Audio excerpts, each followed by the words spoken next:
Professor Vincent Briscoe was a remarkable man, and it is a great privilege to have the opportunity to give this first lecture in his honor on science, technology, and intelligence, as well as being at the cutting edge of his scientific expertise. Briscoe had the important social skills required to communicate scientific discovery to semi-illiterate, scientifically semi-illiterate arts graduates. And it's for this reason, I think, that a senior intelligence officer, who I take to be an arts graduate, notes in the middle of World War II that Briscoe was, and I quote, "alert and active, with no sign of the temperamental eccentricities to be expected in a man of scientific attainments."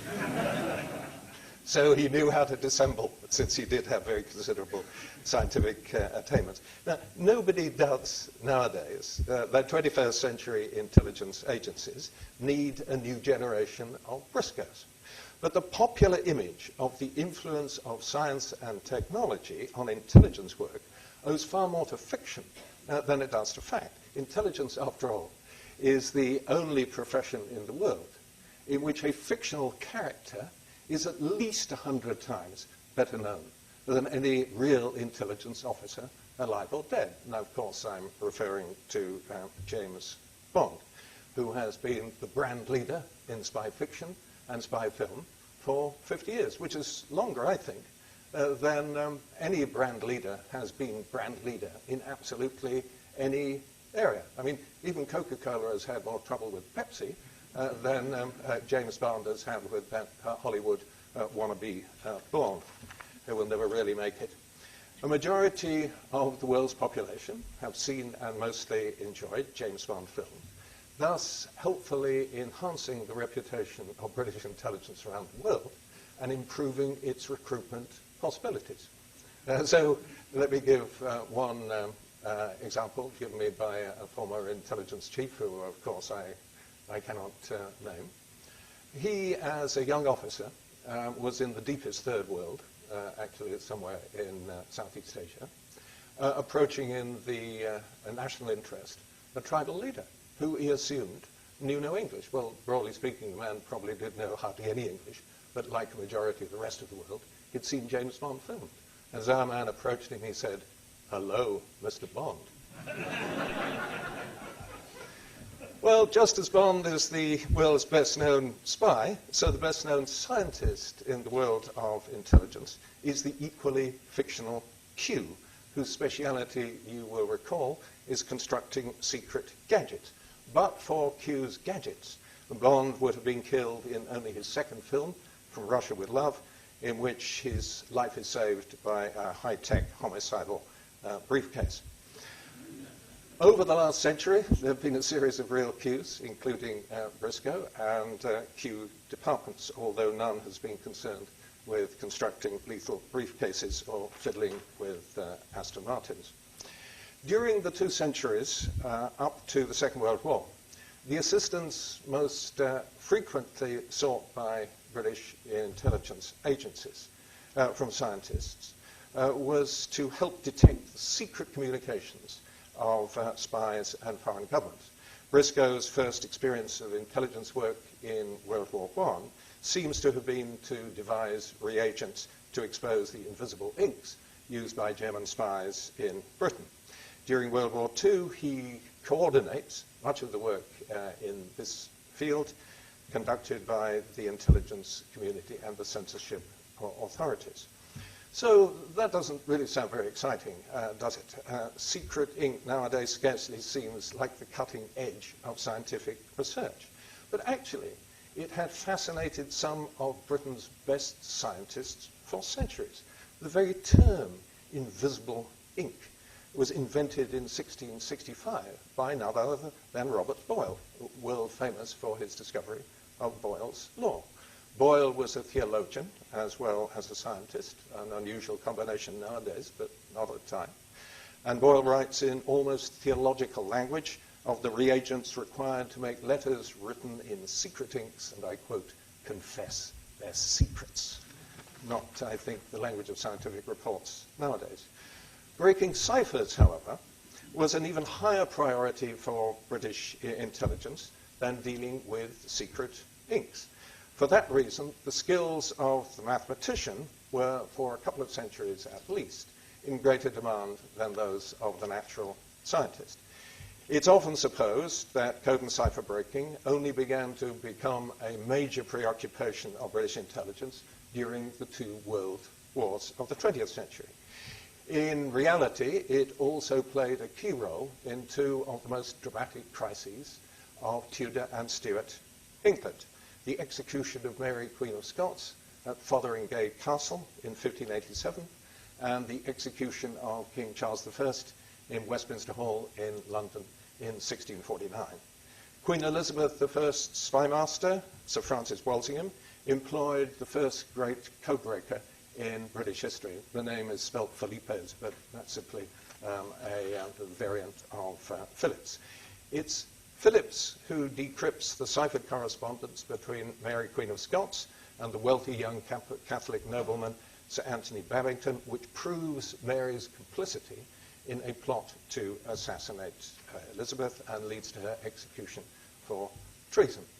Similarly, half a century later, the mathematician John Wallis decrypts the correspondence of King Charles I, which provides much of the evidence which leads Charles to be sentenced to death. And Wallis is rewarded for the execution of Charles I by being appointed Savilian Professor of Geometry at Oxford University at the age of only 33. I think the only holder of any major chair in British history who was promoted as the result of a royal execution. But it's not till the two world wars of the 20th century that SIGINT, the interception and, when necessary, the decryption of communications of all kinds, moves to center stage in British life, even though its presence in center stage was hidden for many years. Why? Well, because the 19th century invention of the telegraph and the radio had made it much easier to intercept communications. You didn't have to steal every single message sent by every messenger. You already had access to them. The problem was that the easier it became to intercept them, the more difficult the codes and ciphers were used to make unreadable the messages that were sent. The most important British SIGINT during World War I came from decrypting the radio communications between the German Admiralty, its warships, and its U-boats. And that SIGINT changes the history of the war at sea. It's difficult to believe that the U-boats would have failed to break the lifeline between Britain and the United States in 1917 if by then their positions had not been known by SIGINT. And it's possible to argue, and I would argue, that we wouldn't have won the Battle of the North Atlantic in 1943 without very similar SIGINT. So back to 1914. For the first time at the outbreak of war, it becomes necessary in the 20th century to recruit a new generation of code breakers. Amazingly, Britain goes into the First World War with fewer code breakers than it had had under Queen Elizabeth I or during the Civil War. The man who is sent to recruit them is the Director of Naval Intelligence, because the most important messages are naval. His name is Alfred Ewing, and he's former Professor of Engineering at Cambridge University. And he goes back to his college in Cambridge, King's, and he brings back three extraordinarily talented code breakers. What is striking is that none of them were mathematicians, and indeed none of them were scientists as well. Prejudice against mathematicians in British public life at the beginning of the 20th century was far greater than it had been in the 16th, 17th, or 18th century. So instead of choosing mathematicians, he chooses artsmen with some amateurish but significant mathematical abilities. He selects classicists and ancient historians on the grounds that they have expertise in dealing with obscure messages, and the messages they're asked to decrypt are pretty obscure. One of the king's recruits, however, the classicist Dilly Knox, turns out to be a talented amateur mathematician and becomes probably the best codebreaker of the First World War.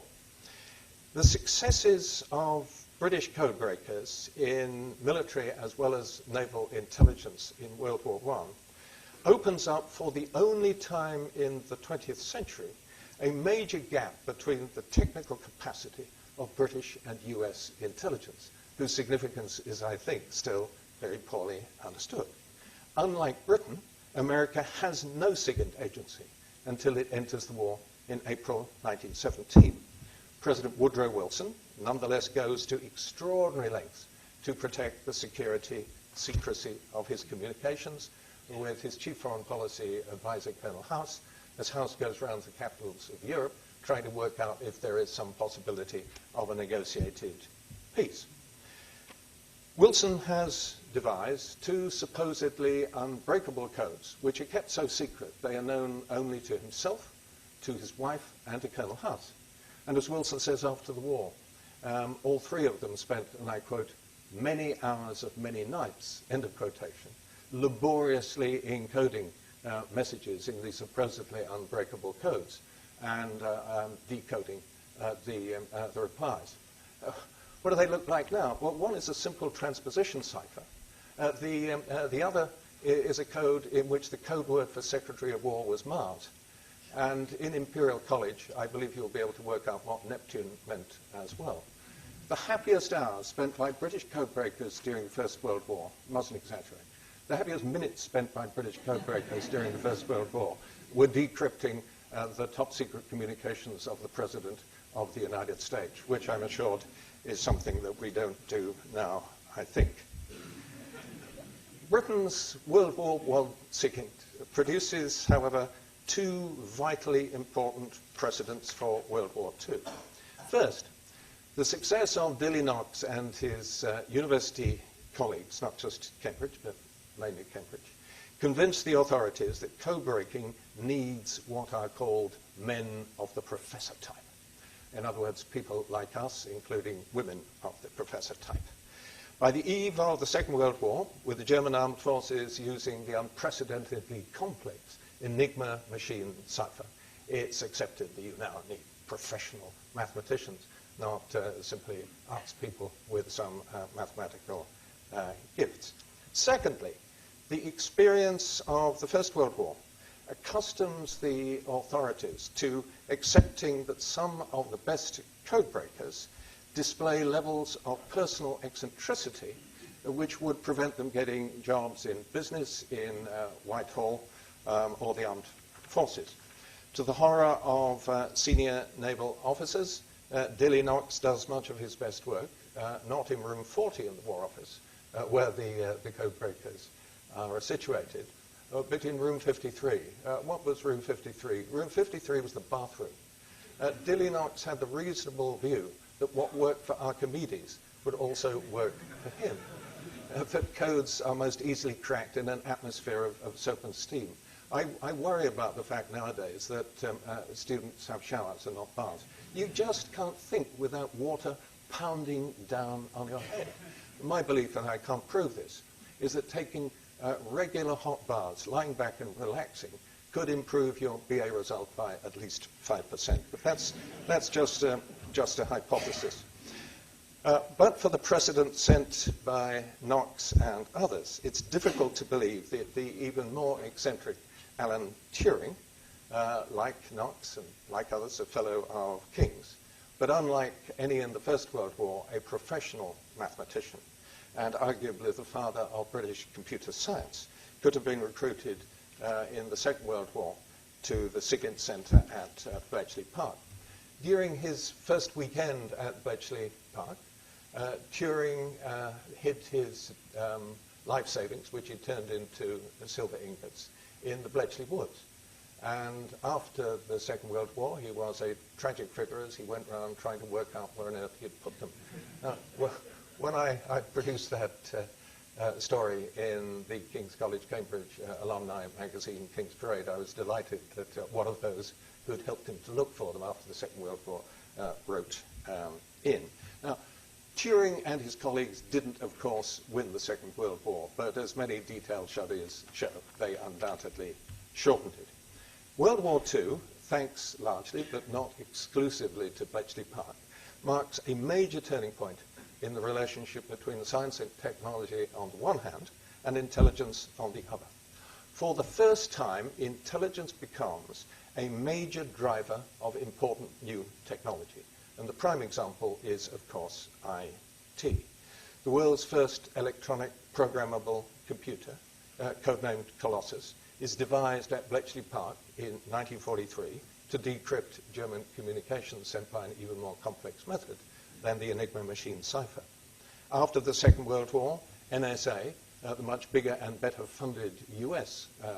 secret agency, commissions both the first IBM mainframes and the first Cray supercomputer, which is now on display at the National Cryptologic Museum just outside NSA. The United States world lead in IT during the Cold War prompts a major Soviet intelligence offensive. The major method that the Soviet Union uses throughout the Cold War to catch up with the West in all kinds of technological endeavors is covert technology transfer on a scale which I think is still really to be taken seriously into account. Computers. The Soviet BSMN-2 computer, which goes into production in 1959, is only 1/16th as fast, excuse me for using an arts graduate's way of expressing speed, as the IBM 7090, which was introduced in the same year. And the backwardness of Soviet computers, of course, holds back the machine tool and other critical Soviet industries by depriving designers of advanced control systems. The modernization of Soviet technology thus depends on S&T, scientific and technological intelligence from the West, covertly obtained by Soviet bloc intelligence agencies. The East German Robotron microelectronics company, which constructed the KGB's as well as the Stasi's name trace system, wittily described itself in private as a subsidiary of IBM because it spent all its time attempting to clone IBM products. The only area in which the Soviet Union applied technology to intelligence more successfully than the West, at least until the middle years of the Cold War, is in the technology of surveillance. Unsurprisingly, because surveillance was a priority and conducted on a scale in the Soviet one-party state that had never been seen before in human history. It was actually Lenin that begins it. On the eve of the Second World War, the chief of SIS, better known as MI6, Britain's Foreign Intelligence Service, Sir Hugh Sinclair, expresses grudging admiration at the technical ability of Soviet intelligence to bug every conference room and hotel bedroom in Moscow. Certainly not something British intelligence was doing in London at the time. The KGB's most important high-value target was the U.S. Embassy in Moscow, which was penetrated from the moment that it opened in 1933. When a Navy electrician was eventually asked to carry out the first electronic sweep in 1944, he discovered 120 bugs in the first morning, and there is no improvement over the next decade in U.S. Embassy security. In 1956, an eavesdropping device in the Great Seal of the United States, which hung above the ambassador's desk as he dictated telegrams to the State Department in Washington, was discovered to be relating every word that was dictated to the KGB. Because the device contained neither batteries nor electrical circuits, it initially baffled Western experts until they discovered that it contained an antenna and a diaphragm activated by a high-frequency radio beam. I have to say I still don't understand it, but I have brought the technical specifications for anyone who is interested in looking at them afterwards. What is really impressive, this is one of those rare occasions when the United States imitates a Soviet intelligence project, and indeed it starts using it itself. Despite the discovery of the eavesdropping device and the Great Seal, the KGB continues to listen in to the communications of the U.S. ambassador with the State Department. During the construction of a new U.S. embassy in Moscow in the mid-1950s, the KGB conceals a new set of listening devices in the walls, which aren't discovered until the mid-1960s. Shortly after Khrushchev has berated the US ambassador in Moscow at the time, Nikita Khrushchev, the successor of Stalin. He says, in effect, look, I know what you're sending back to the State Department, and you're entirely wrong. One of not an unusual example in which a Soviet leader boasts about his ability to decrypt Western communication. By far the only example. In 1983, the French embassy in Moscow discovers that bugs in its teleprinters have been relaying all incoming and outgoing telegrams to the KGB for the past 6 years. But with a few exceptions, and the technology of surveillance is almost the only one. Covert technology transfer during the Cold War is overwhelmingly from west to east and not the other way around. And the main priority, so far as the Soviet Union is concerned, is to gain access to high-tech defense technology. When does it begin? Well, it had begun before, but the real turning point is Hiroshima. After Hiroshima, the 6th of August, 1945, Stalin summons the scientist in charge of the Soviet atomic bomb project, Igor Kurchatov, and I think I'm not the only person in this room who's been to the Kurchatov Institute in Moscow. And he says to Kurchatov and his team, a single demand of you, comrades: provide us with atomic weapons in the shortest possible time. The world balance of power has been destroyed. And to accelerate the atomic project, Stalin hands over all control of it to his brutal intelligence chief, Lavrentiy Beria, who has ruthless efficiency in managing the huge labor force in the Soviet Gulag, whose life does not need to be prolonged by protecting them against radioactivity, accelerates the construction of the Soviet atomic bomb. 70,000 prisoners in appalling conditions construct the first Soviet atomic reactor at Chelyabinsk 40. The first Soviet atomic bomb, successfully tested in 1949, is an almost exact copy of the first United States bomb, which was a plutonium bomb, tested at the Alamogordo test site in New Mexico a few months before Hiroshima. The plans of the first US bomb were the single most important secret in the history of espionage. And the first of the Soviet atom spies who had helped give the secret away to be arrested was a physicist at King's College, London. Alan Nunn May was asked to step into the Strand immediately after giving a lecture early in 1946 and taken off to a police station, and after a few interviews he admitted to what he's doing. Two most important ones, however, consist of one very well-known German-born British physicist, Klaus Fuchs, and an equally important but far less known American physicist who was the youngest major spy of the 20th century, Ted Hall, who graduated from Harvard as a physics major, summa cum laude, at the age of only 18 in 1944, and went off to Los Alamos, not to make the tea, but to work on the implosion principle. Problem so far as the always suspicious Stalin was concerned is that this scientific and technological intelligence seemed too good to be true. So he suspected that his instructions to Soviet scientists to imitate the Alamogordo bomb wouldn't work because they failed to get some secret.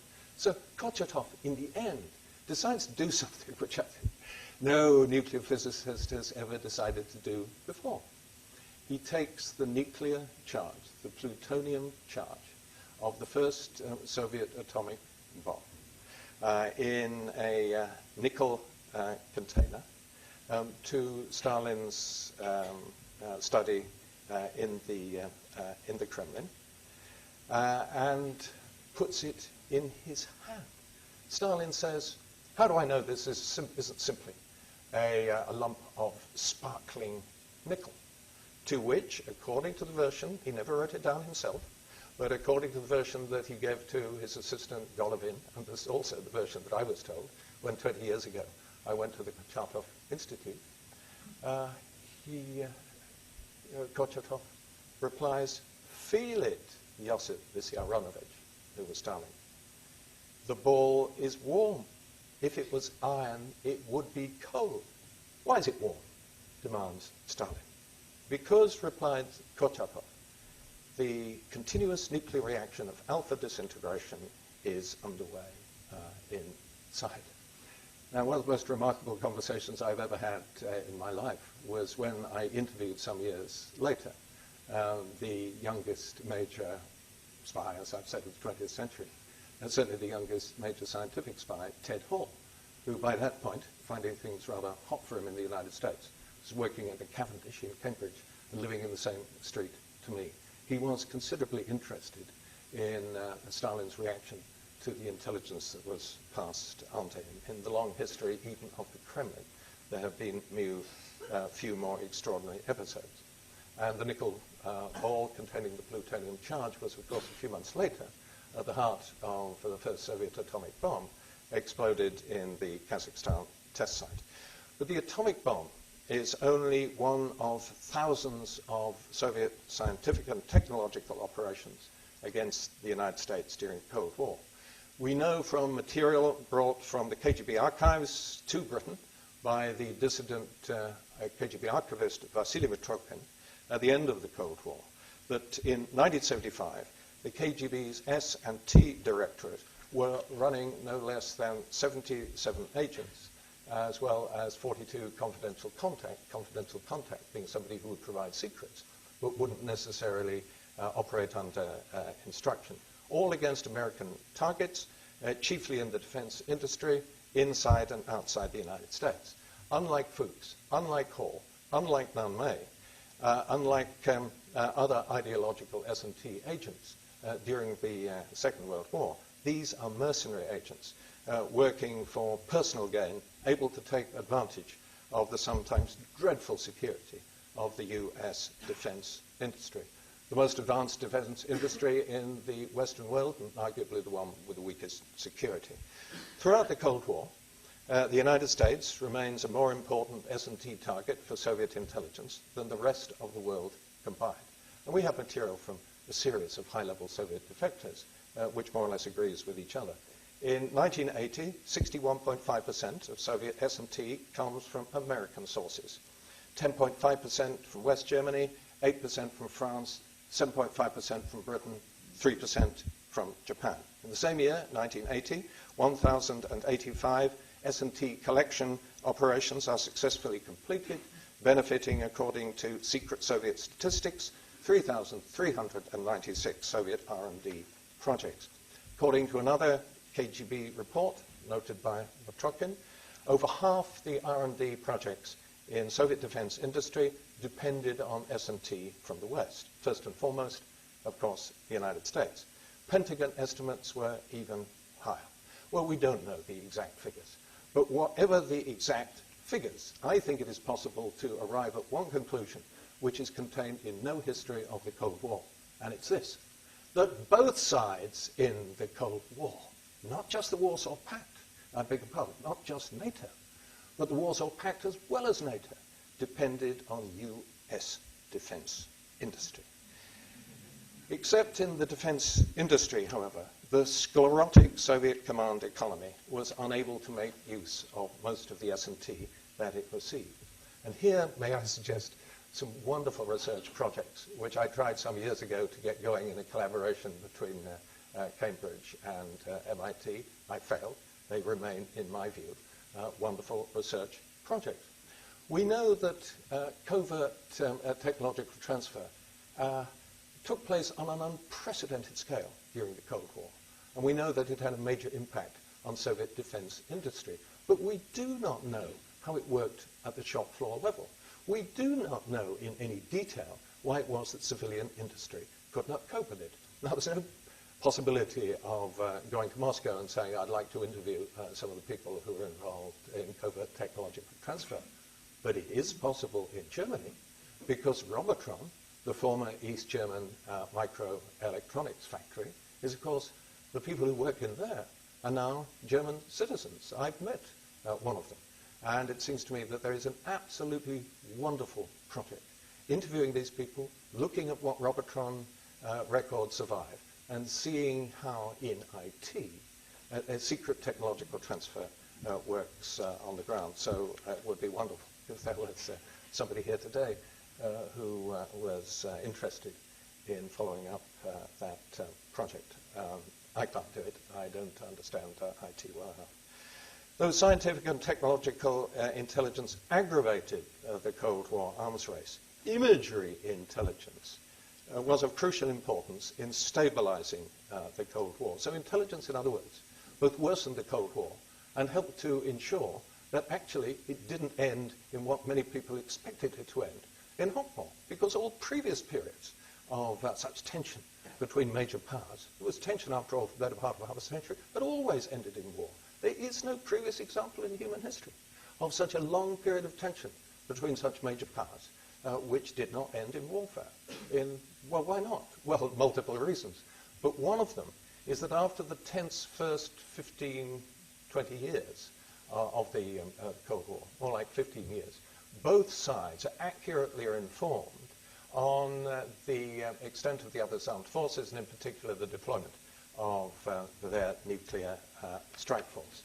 And the imagery intelligence which provides that, initially from spy planes, then from spy satellites. And by the way, one of the, I think, unnoticed major anniversaries of this year is the 50th anniversary of the beginning of spy satellites. They changed not simply the history of intelligence technology, they changed the history of international relations. And this is the result of a great scientific initiative in the United States, presided over by President Dwight D. Eisenhower. In 1954, at President Eisenhower's request, a task force headed by the then president of MIT, James Killian, begins studying ways of preventing surprise attack. It's that committee which gives rise to the world's first spy plane, the U-2, which, because it's being run by the CIA rather than by defense bureaucracy, takes only 7 months to go from the signature of the contract with Lockheed in December 1954 to the first test flight in July 1955. And the Killian Committee has on it Edwin Land, the inventor of the Polaroid camera. So in only a year, this committee brings together spy planes and overhead high-definition photography in a way which would have seemed impossible in just a few years before. So that, I think, is the most beneficent consequence of the involvement of science and technology with intelligence. Now to move on to another pattern of explanation, which I think is distinctly uncommon, and it's this. Assessing the role of intelligence in helping to prevent the Cold War turning into a hot war, which some predicted and many feared, is impossible without a modest degree of the counterfactual analysis which hardly any scholars in any field are prepared to indulge in. Now here's my challenge to those who refuse to do it. And of course it's self-serving, because for 13 years I presented a series on Radio 4 which was called What If? And we changed history quite a lot on those occasions. But everybody who attempts to explain what happens in history uses the argument A influenced B. Now, in my view, that's a nonsensical argument, or at any rate an inadequate argument, unless you are prepared to give some rough idea what B would have been like if A hadn't come along and interfered with it. Otherwise, the proposition A influenced B is really not worth very serious analysis.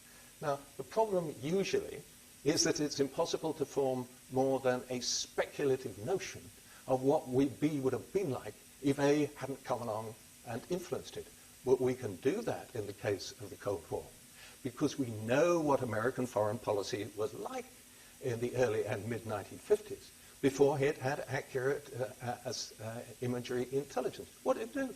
It enormously exaggerated the threat from Soviet nuclear weaponry. It believed that a bomber gap was opening up, that bombers capable of delivering nuclear weapons in an attack on the United States were being built at a level that the United States could not cope with, that there was a missile gap, that intercontinental missile production was happening in Russia at a rate that the United States could not keep up with. Within a year of the U-2 operating, the Eisenhower administration knew that that was nonsense.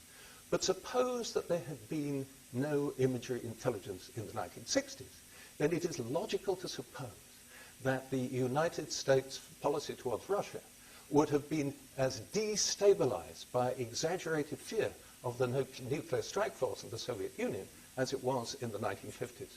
Apply that to the history of the Cuban Missile Crisis in 1960. In my judgment, we escaped thermonuclear war by the skin of our teeth. Without imagery intelligence, I don't think we escape thermonuclear war. In other words, as many people thought likely at the time, the Cuban Missile Crisis becomes the end of the world, or indeed, at any rate, the end of civilized life in the northern hemisphere. And it doesn't stop there. After the Cuban Missile Crisis scares both Moscow and Washington, and incidentally us as well, into trying the best that we can to avoid similar crises for the remainder of the Cold War, both sides accept the other's right to imagery intelligence. The Soviet Union is not going to do that explicitly, but in treaty after treaty, it accepts what are called national technical means, NTMs. In other words, spy satellites, which are collecting both imagery and SIGINT. All of the arms control and arms limitation agreements of the later Cold War are based on NTMs. The crucial importance of NTMs is explicitly recognized by the last arms limitation of the Cold War, the START Treaty of 1989, which cut strategic nuclear arsenals by about 30% in both the United States and Russia, and requires both the United States and the Soviet Union, quote, not to interfere with the national technical means of verification of the other party, and, quote, not to use concealment measures that impede verification by national technical means, end of quotation. And an additional protocol lays down detailed conditions designed to ensure that each side is able to monitor unhindered the other's missile telemetry. So it's not the whole explanation, but it is not possible to begin a coherent explanation of why the world survives the Cold War without, I think, taking into account the role of spy planes, spy satellites, imagery intelligence, and everything else that goes into national technical means. So on to the 21st century. Intelligence in the 21st century will require even more support from science and technology than it did in the 20th century. Last week, the government published the first ever long overdue British National Security Risk Assessment, or NSRA, the latest addition to the Whitehall alphabet soup, which is currently spiraling out of control and making government policy increasingly incomprehensible to those without a dictionary. The objective of the long overdue NSRA is, quote, to assess and prioritize all major areas of national security risk, domestic and overseas, end quotes. The first two priorities among the tier 1 risks which are listed in the report are international terrorism by Al-Qaeda and its fellow travelers on the one hand and cyber warfare on the other. The key to counterterrorism operations remains surveillance of suspected terrorists authorized by Home Office warrants, as virtually all of them in the files that I've looked at have been. The main reason why the 9/11 Al-Qaeda attacks in the United States succeeded in 2001 is that none of the 19 suicide hijackers was under surveillance. The main reason why a potentially even more lethal planned Al-Qaeda attack in Britain failed 5 years later is that this time the key plotters were under surveillance. Now, to give details of the improvement of surveillance technology over the last generation would, of course, prejudice its current effectiveness, as well as leading to my arrest. But the evidence which led to the conviction of the 2006 plotters gives a remarkable example of what surveillance can nowadays achieve. The plotters planned in August 2006, which was the moment, those of us who remember it, when all our travel plans were disrupted because we could no longer take bottles and lots of other things onto aircraft.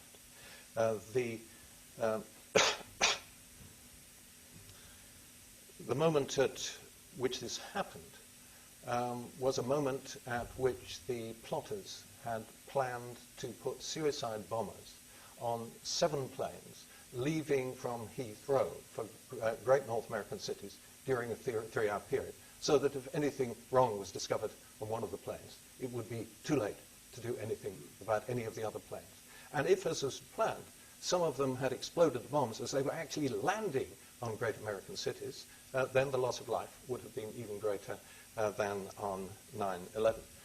The bombs on board were to consist of apparently innocuous soft drink bottles with tops and the seals on the tops still intact, but from which the soft drink had been removed by syringe through that little bubble in the bottom of soft drink bottles and replaced by an explosive consisted of concentrated hydrogen peroxide. And what was the detonator to be? Well, the detonator was equally unsuspicious. The flash units with invisibly doctored batteries on disposable cameras of the kind that you can still purchase at just about any airport. Operation Overt, the largest surveillance operation in the history of both MI5 and the Met, passed unnoticed by the plotters, even though they were on the lookout for it. And that's a simply extraordinary achievement. From the moment the plotters began to construct the bombs in North London, however, they were under constant surveillance by both hidden camera and eavesdropping devices. Though the plotters were arrested before the bombs were ready for use, a bomb whose construction was completed by an explosives expert blew a hole in an aircraft fuselage, and all of them would have been capable of doing that. After the arrests, and I was allowed to say this in the paperback version of my book, MI5 staff in the Thames House basement restaurant, the biggest room in Thames House, were shown surveillance footage of the bomb making and heard dramatic extracts from the plotters' martyrdom videos. And since I was the MI5 official historian at the time, I was present in the restaurant. It is by quite some margin the most dramatic briefing I have ever heard. It was easy to imagine the martyrdom videos being broadcast as Al-Qaeda had intended in the aftermath of what would have been the most devastating terrorist attack in aviation history. And when I produced the hardback version, the trials were still going on over 3 years after the original plot, but they're over now, so I'm able to include details in the paperback. Now, for even further into the future, the head of Israeli military intelligence forecast a decade ago that just as the 20th century had added a third dimension to warfare, had added the aerial dimension to previous warfare by land and sea, so the 21st century would add a fourth dimension, the dimension of cyber warfare. And so it has come to pass. In 2008, only 2 years ago, an infected flash drive was inserted into a U.S. military laptop in the Middle East by, it is believed, a hostile foreign intelligence agency. The malicious computer code uploaded itself into a network run by U.S. Central Command, establishing a digital beachhead from which classified data could be transferred to servers under foreign control. A Pentagon inquiry concluded that the military's current structures could not cope with the threat of cyber warfare. And the outcome of the inquiry was the decision by Defense Secretary Robert Gates to set up a new U.S. Cyber Command, which becomes fully operational this month. At this very moment, the Iranian nuclear program is under sustained cyber attack from presumably at least one hostile foreign intelligence agency.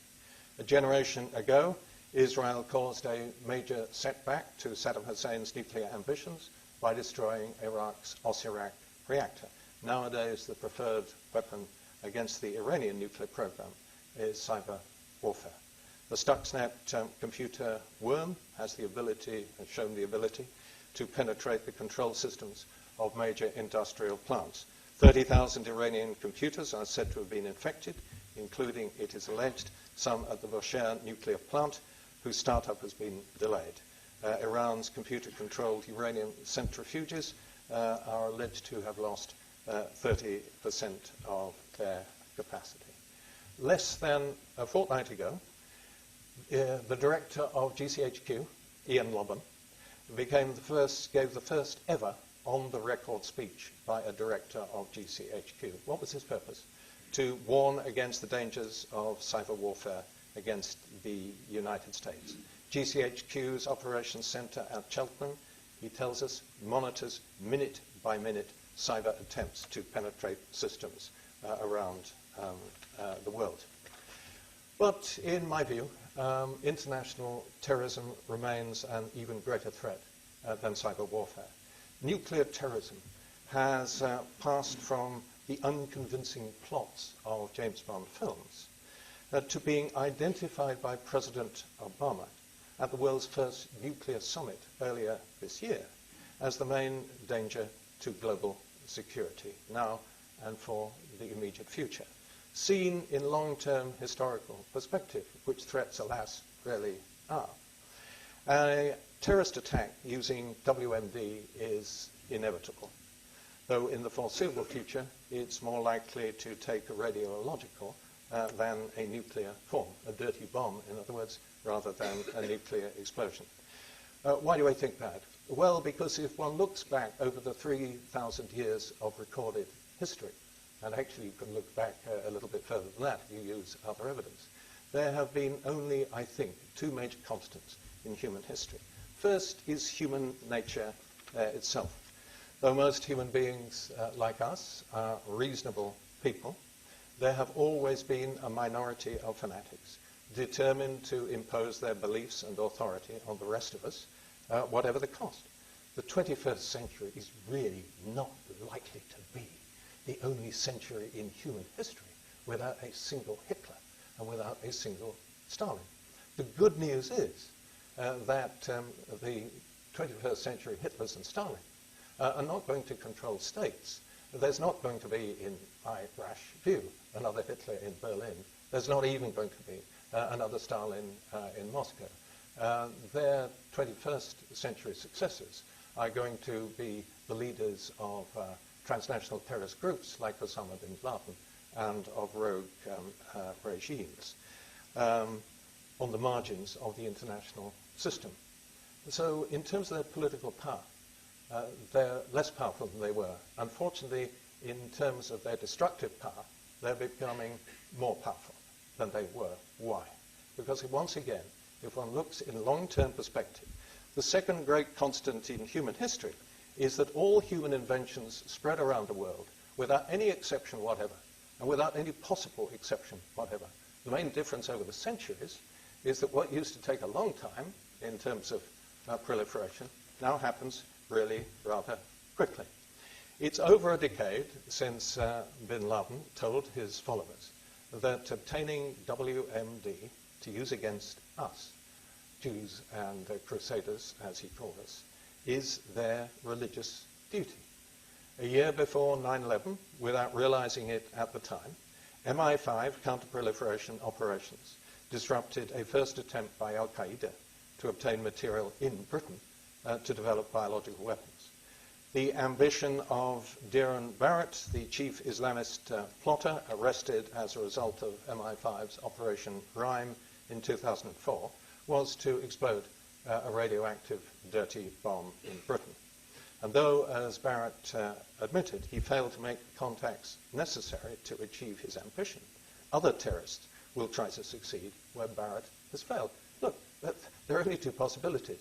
That Barrett will be the last person to do this, and the other is that he won't be the last person to do this. And the next person to do it may not succeed, but is likely to get a little bit closer. At least that's my view. Well, what's my final conclusion? My final conclusion is that there is a lot for Imperial College to do.